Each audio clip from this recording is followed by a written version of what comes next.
Isaac for doing the introduction parts. Now I'm going to explain why COVID-19 spread so quickly in the United States. I mentioned that the first COVID-19 case was discovered in the mainland of China in the beginning of this year. However, Chinese government took a very quick action and put the pandemic under control very quickly. Now their business is booming.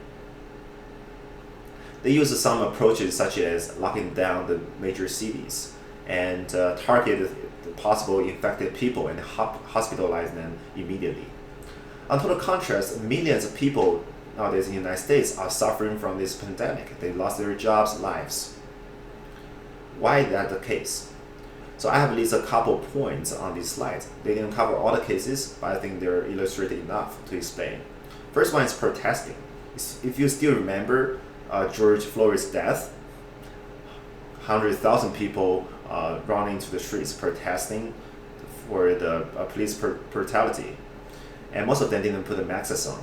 And they didn't use any other protective measures. So you can imagine how much outbreak right after the protesting ceased. Besides that, large gatherings with 200 or 300 more people will also incur a lot of risks to the participants because we tend to shake hands with each other without sanitizing our hands properly.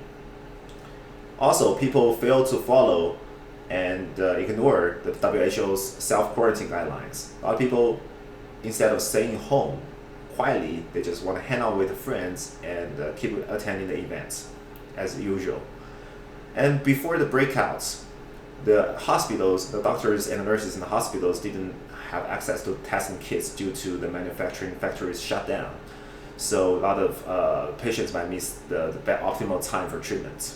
Last but not least, not every patient will show exactly the same type of symptoms. Some show mild or no symptoms at all. So if you hang out with your friends, your friends travel to China or Japan, they probably are carrying the virus, but they don't show any symptoms.